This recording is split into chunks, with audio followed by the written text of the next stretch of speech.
Hi, Kathy Richards, RD, hopping on. So I wanted to talk today quickly about if you're attending a lot of functions where there's food available, some strategies that you can use going in if you feel like it's problematic eating, if you feel like in that setting you can't practice intuitive eating and it's a bit harder. So a couple things to think about. And this came from a conversation I had with one of my clients today who was attending lots of eating events, I think about 9 days of eating based on the holidays that they're celebrating right now. So they said, it's the first time I'm actually thinking about, wanting to have some kind of control or some kind of support to help me when I go into those eating environments. Number one would be to make sure that you are eating on days where you know that you're going to be at a function where there's food available. Just like going grocery shopping when you're hungry, right? When we go into an event hungry, it's going to make it harder to kind of eat in that intuitive way and think about what you really want to be tasting and what would satisfy you. The other thing to think about is taking food off that pedestal. If you're still in that diet mentality and you're still putting food up here, like I can't have that. So when that food presents itself, I just want to have all that food. That's going to make it harder to be self-aware and eating intuitively in the moment as well. The other thing to think about is you could use a strategy where you kind of look ahead at what food's available. So if you're at a buffet, you walk along and you kind of rate things on a scale of 1 to 10 of how much it appeals to you. It's so you can avoid that like plate mentality where you load your plate, but you don't have any room. So you keep going, right? There's a comic that goes around about that, right? We talk about a plate method some dietitians use, but then, that plate method can get really high if we're just stacking food on top. So you can go along and kind of take a look at things and think ahead, like what foods do I really enjoy? What foods do I look forward to? What foods only come during the holidays I don't have access to all the time? Those may be the things that you want to fill your plate with.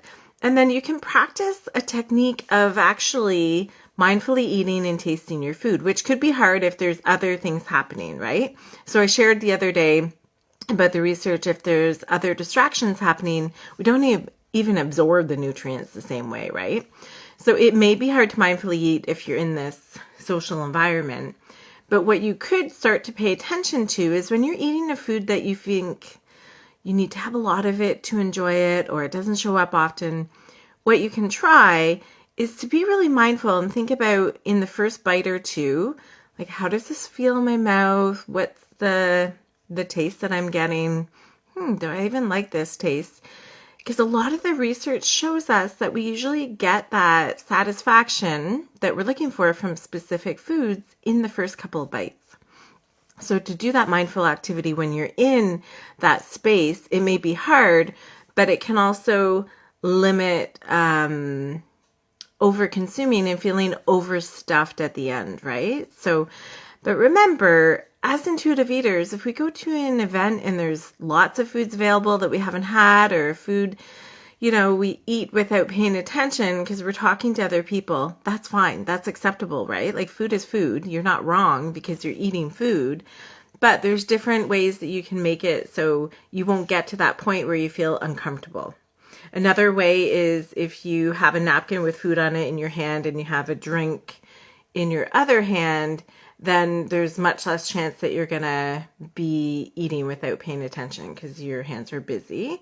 Another one is not to stand near the food table. So if you go to an event and you don't know a lot of people, sometimes we use that food table as our company, right? So to make that conscious effort not to stand at the food table, to move yourself away.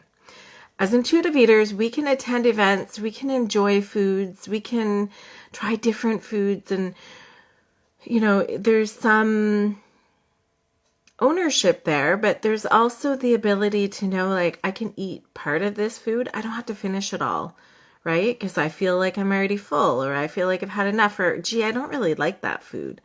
So it just opens up the opportunities to experience foods, but also have that mindfulness and that awareness. Sometimes we don't even like things, and we've been putting them on that pedestal because they're extra rich or high in fat or whatever.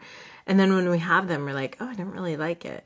So if you're in that process of just kind of eating without noticing, then you're not going to be able to get that feedback, and you might get to that point where you don't feel comfortable. All right, guys, that's it. That's my quick tip for today. If you're attending lots of functions, we're getting into that season. Those are some things that can help you with not getting to the point where you feel uncomfortably full. Like I said, as intuitive eaters, we can eat because the food's there, because it's satisfying, because it tastes good, because someone made it for us. It's not that we're not eating, but we can still have awareness around that eating, and that can help us feel more comfortable in our bodies at the end of that activity or the next day.